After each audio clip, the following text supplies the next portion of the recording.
Well, it's kind of interesting, the theme of this whole conference, the way of medicine, is essentially health and is based upon the regular functioning of the organism. Right. Well, the menstrual cycle just reflects the reproductive cycle of a woman, and one of the indicators for a healthy woman in reproductive ages is that she's ovulating regularly.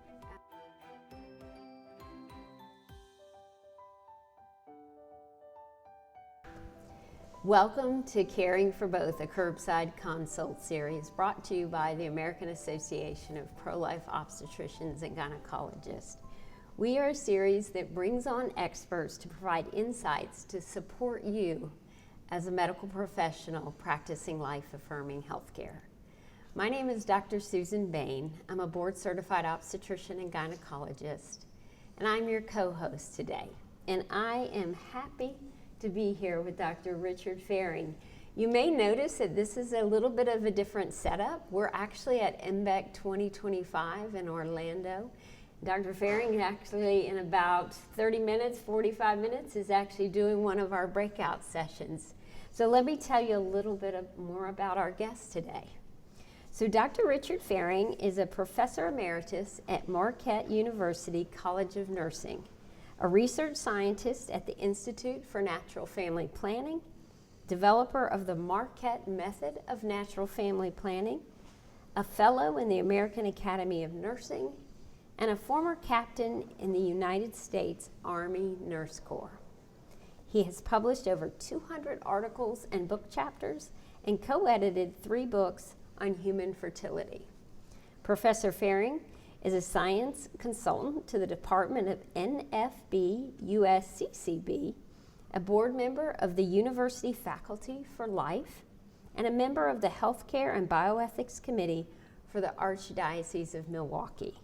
His research interests include effectiveness of natural family planning methods, marital responses for family planning, and religious and spiritual influences on human sexuality.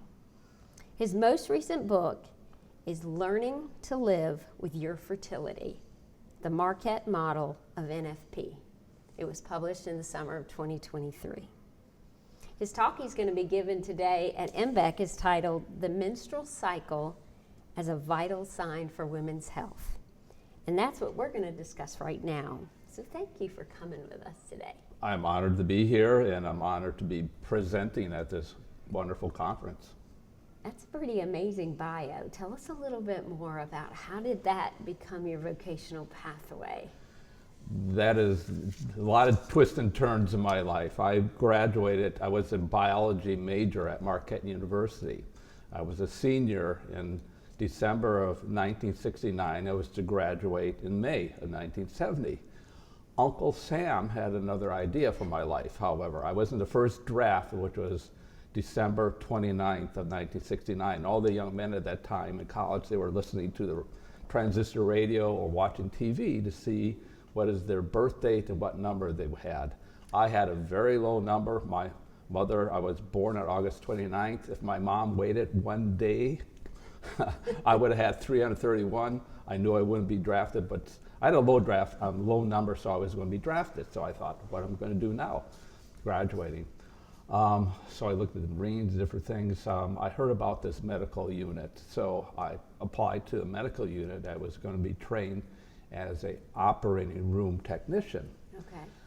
I was waiting around for that, but then I was listening to a radio program, and they talked about this Army Nurse program, and if you had 2 years of nursing to go, that you could join the student nurse program and come out as an officer and be an officer in the United States Army. I thought, oh, that's interesting, but I thought males aren't in nursing.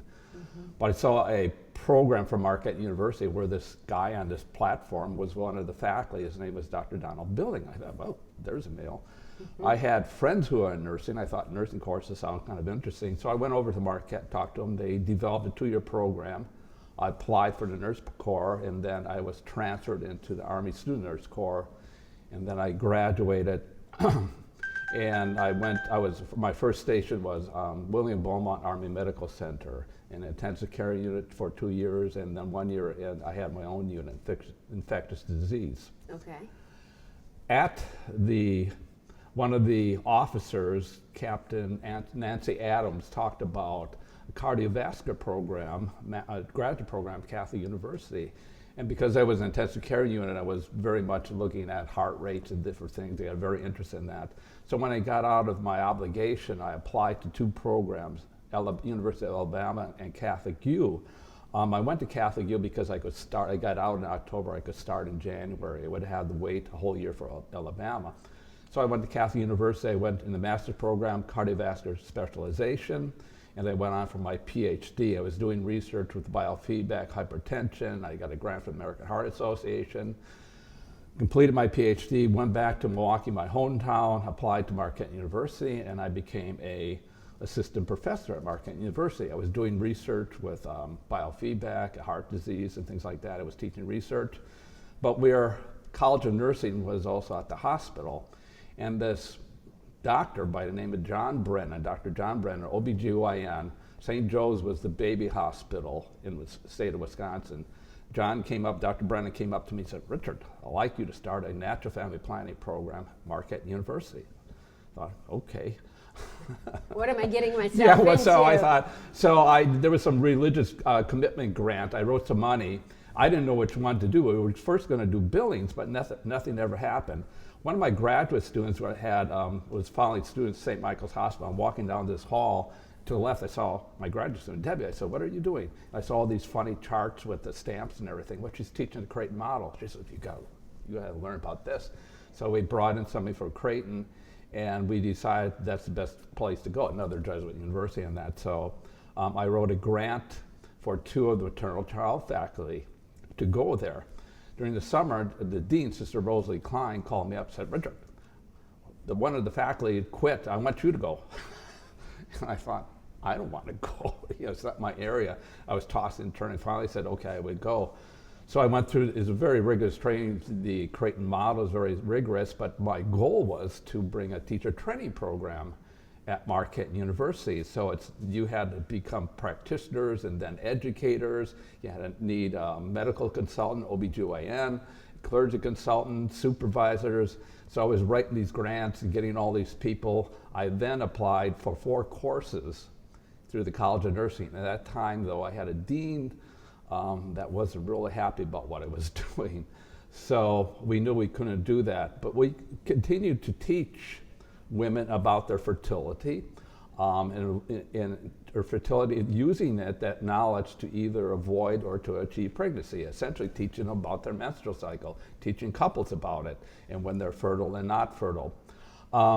Eventually we found out we couldn't do the Creighton, so I had to develop a new system of natural family planning. Yeah, so I want to pause there for a minute, because one of the things I want our listeners to really understand when you hear the term natural family planning and these different models. Yes. Can you really succinctly help define natural family planning, and then just what differentiates the different models in kind of a brief I'll give bullet? Give it a shot. So what is it. Natural family planning when you use that term?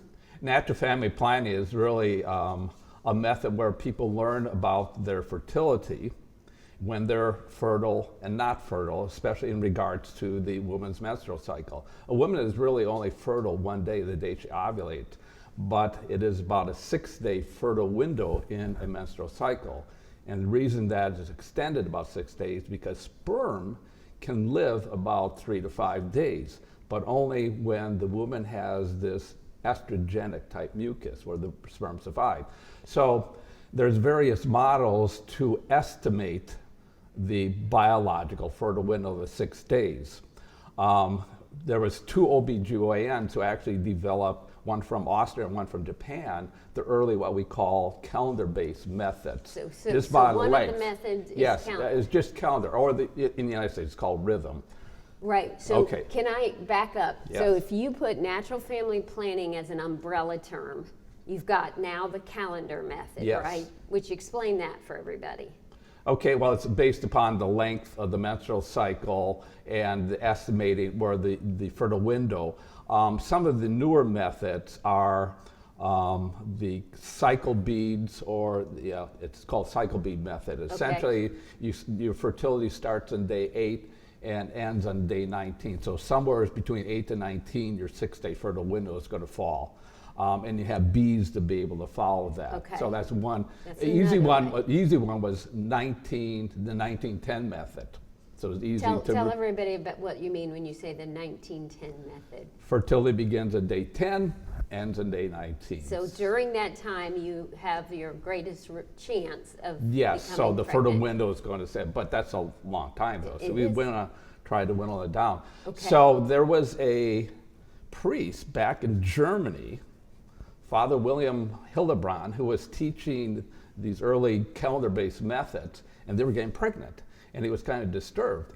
So his brother was a physician, and he said they knew about the temperature curve. A woman's body heats up after she ovulates because the corpus luteum, where the egg was, produces progesterone, which heats up the body. So it's about a temperature, about 1/10 of the degree a woman's body temperature goes up. So you have a temperature curve. So that's an indicator of fertility.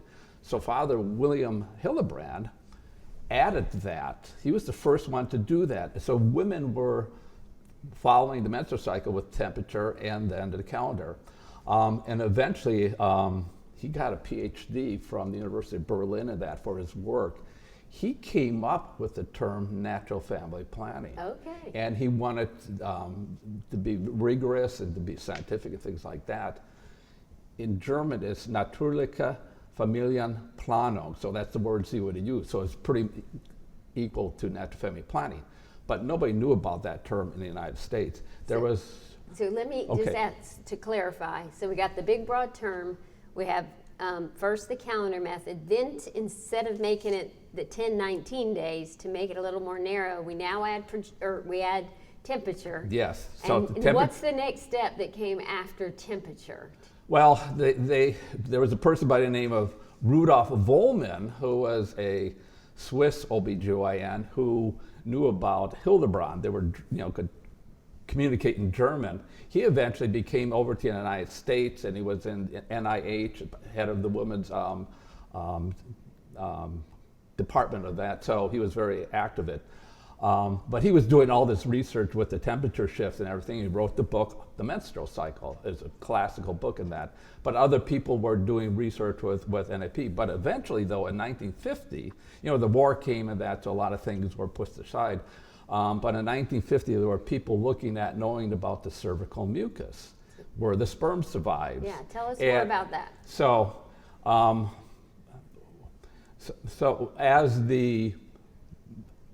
in the menstrual cycle, as the egg develops in the woman's body, there's chemicals in the brain that trigger the ovaries to develop their eggs, the nesting of eggs. And there's one egg that develops, it's the dominant one. And as it develops, it gives off estrogen. That estrogen causes changes in the cervix where the mucus is. At first, it's really sticky, tight. In fact, the cervix is closed and dry. Eventually, though, the women will start sensing some dryness, mucus. Finally, it gets really watery and stretchy and everything. That's thin Marquette mucus. Yes, and that's really good mucus for the sperm. To be mobile. To be mobile, to survive, and everything like that. Okay. It's from the little crypts in the cervix and that. Okay. So that cervical mucus, then after the woman ovulates, when her temperature goes up and changes the egg release from the follicle, it's called the corpus luteum, progesterone is produced, and that dries up the mucus. It closes up the cervix. But then, so the cervical mucus sort of mimics the fertile window. And so people were learning how to measure that, look at that, and utilize that as a sign. So we now have 3 factors, right? And some people were then using temperature and mucus, but then all of a sudden, like Evelyn's and Dr. John Billings were, especially Evelyn's Billings, who was a woman, she said, I don't know if we really need the temperature, we have the mucus. So there are mucus-based methods where the woman learns how to track. And so there's the Billings method, which is a mucus-based method. There's also the Creighton model. Dr. Thomas Hilders was doing a lot of research of that and really quantifying the different types of mucus and everything. But then, The Marquette model. okay, so I learned that I was not able to do the Creighton. I brought all the 4 courses to the College of Nursing trying to get it approved. Was it a good thing? So I learned that I couldn't do the Creighton model. So let me just talk a little politics. So they did not want you, when you say I couldn't do it, yes. You believed in the model, but it Oh, wasn't definitely. accepted. I did some research. I did effectiveness Okay. study and everything like that. Okay. Yes, we were. So you couldn't do So it because they didn't allow I brought 4 courses. it. Okay. 2 theory courses, 2 practice courses. Trying to get, you had to go through the College of Nursing faculty and then the university faculty. Right. The dean at that time, the faculty were really resistant. I can feel your pain. I worked in academics. Yes, Sorry you know, to hit that good old mic there. I worked in academics and totally brought some things before faculty that Yes. that I believed in dearly. Yes. And it didn't go through. But I really want to get to the vital sign of the menstrual cycle. But briefly tell us, what is the Marquette method you developed first? Okay, so I had to develop a new system because we couldn't do that. I was at a conference at Catholic University, and all of a sudden this woman came from Unipath, and she had this little monitor, and had a red light and green light.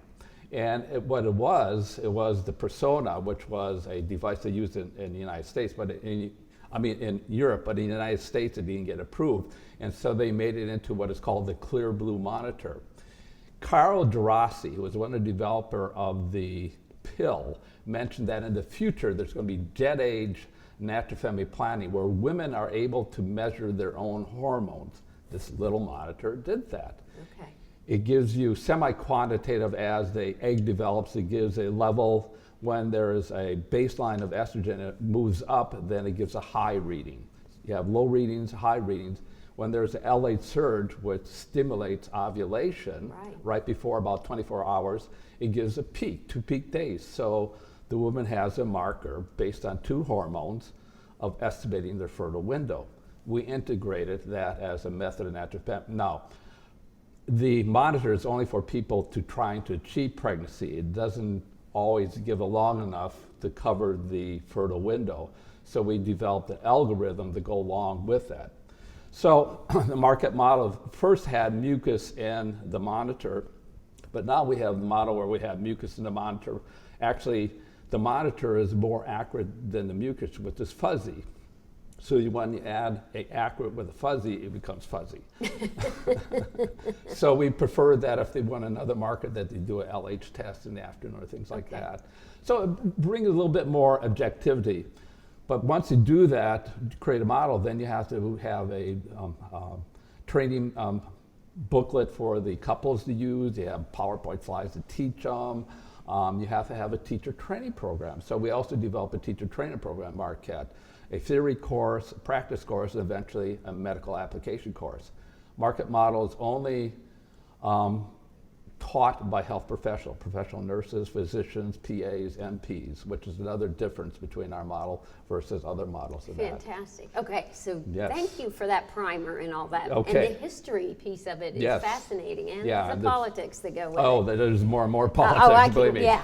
So now let's talk about the menstrual cycle and, yes. and how you frame it as a vital sign. Talk more about that. Well, it's kind of interesting, the theme of this whole conference, the way of medicine, is essentially health and is based upon the regular functioning of the organism. Right. Well, the menstrual cycle just reflects the reproductive cycle of the woman. And one of the indicators for a healthy woman in reproductive ages is that she's ovulating regularly. Absolutely. Now, there is that in the brain, there is a hormone called gonadotropin releasing hormone. GnRH. And as a nurse in an intensive care unit, I used to track out the patterns of the heart, and there's a heart pacemaker, and you could strips. Now, we developed an online program where essentially you have your charts, but it's the pacemaker is the GnRH. That GnRH is pulsatile, and actually if you measure it, it's like a little sawtooth, almost like seeing the EKG. So if a woman's overweight or that it messes up. Stress will mess up that pacemaker. And so it's very sensitive in regards to what a woman's health is. There's a lot of environmental things that interplay with that pacemaker and things that, and it's revealed in the charting system. So as a intensive care nurse, I had all these strips to see the cardiovascular rhythms. Right. And I had to learn all about these rhythms because some of them I had to call a crash card. But then we developed an online system, and we had them, I would watch in the online system, had all the information how to track your cycle with all the different signs, but I had these women's cycles played out as almost like these strips. So I would see their menstrual cycle from cycle to cycle. Yeah. We had for about 11, 12 years, we had this system where we had about 11, 12,000 women. I would be on there every day along with my colleague answering questions. And so you'd start seeing patterns. Some of the patterns I would see bleeding where it shouldn't be. And a lot of times it was linked to thyroid problems. With a woman who has polycystic ovary syndromes, there's high levels, the pacemaker is going too fast, and so there's higher levels of LH. And so you're going to see peaks on the monitor, peaks in mucus. That gives you an indication right there there's something wrong. Mm-hmm. One of my first studies was just looking at the normal parameters of the menstrual cycles. In fact, I have 360 people who have cited me in their research, which is kind of an honor. So it is an honor. Yes. So what it's saying in regards to like blood pressure, you need to have parameters. Outside of parameters, you know there's something wrong. So we needed to know the natural parameters of the menstrual cycle. Yeah. And so when it goes beyond, we know it's a regular cycle is between 21 and 35 days. When it goes beyond that, then we think, oh, there might be something wrong in that. A lot of times when I was looking at the charts of women, a lot of them were overweight. And that is something that will stress that pacemaker and there'll be something wrong. It could be also metabolic syndrome, PCOS. If there's less than 8 menstrual cycles a year, that's a big indication for polycystic ovary syndrome. Also on the chart, you will see the LH surge spikes all different places because there's multiple follicles being developed and putting out LH. You also see peak mucus all over the place. And so those are indicators for that. Right. So like I always love to look at root causes. So this to me is ideal, like getting to the root cause of the menstrual cycle and abnormalities we may see. Would you say as a field and thinking through this, are we at the theoretical stage or are we moving into the practical stage? How can I as a clinician take what you understand at this point in time and use it practically in my practice? Or are we not quite there yet? Oh, I think we are, definitely. Great, tell us how we're there. Well, you know, I talked about the jet age. Mm-hmm. We are now in the space age. Right. Jet age to space age. Okay, because right now, women can go home and they can buy a NITO monitor, a mirror monitor, a Prove or UVA. These are all monitors that are being developed that the women can actually measure their estrogen, the estrogen rise. They can measure the LH surge, and they can measure the progesterone levels. And it's tracked out, very nice curves and everything like that. The physician or healthcare provider will get a dashboard to be able to see that from day to day and follow their women in regard to problems. And so you can see, in fact, they'll point out this day and it'll give you the levels of those hormones. They're also doing FSH and other types of hormones in regard to looking at perimenopause and things like that. So right now we're doing a lot of research in regards to getting not only norms of the menstrual cycle in regards to the length, the fertile phase, the follicular phase, the luteal phase, and when those things are out of kilter, but now we have the ability to have the woman track her hormones, and the physician, the healthcare provider, is able to see when it's out of the norms. So, and one of the indications with like dealing with polycystic ovary syndrome, you don't know whether the LH results in a ovulation or not. Yeah. which is the key for a healthy menstrual cycle. Now we can see the progesterone levels go up, which confirms the ovulation. So how So that's power. Yeah, that's incredible power. Yes. Well, it's empowering. Empower the woman. Empowering the woman And also the health right. professional. So as we wrap up this really fascinating conversation, tell us, how can the clinician, or that's not the right word, clinician who's out there and wondering, wow, I didn't learn about this in residency. I want to be able to help my patients this way. What resources do you have for them? Okay, a whole bunch. Okay. And there's the Marquette Model. We have online courses. We've been teaching this since 2000. First we had in-person courses. It's a theory course, a practice course, and have medical application. Our medical application is being redone by one of the OB-GYNs at this conference today. So that's the Marquette Model is very much available. We are the most research-based, evidence-based method of natural family planning, along with the German model, and I have evidence for that in regards to a journal called the Green Journal, Obstetric Gynecology. There was a review study by about 5 people, and they point out those 2 are one of the best. Anyway, okay, so there's Marquette Model. There's also what's called FEMM, which they train healthcare professionals. FEMM, yeah. And certainly the Creighton model system with the Paul 6 Institute in Creighton with Dr. Thomas Hilder is very well known. There's Billings method. I might be missing 1 or 2, but that's okay. Those are great resources. Yes. Well, thank you so much for being here today, and I am so excited that you're going to be teaching our members at the conference MBEC 2025 about it. And thank you to all our listeners out there. If you like this episode, be sure to like us, subscribe, or you can even YouTube us. And if you have podcast access, listen to us with your app on your podcast. And we always love a 5-star review. So we'll see everybody on our next episode. Thank you again, Dr. Thanks for the opportunity to talk with you.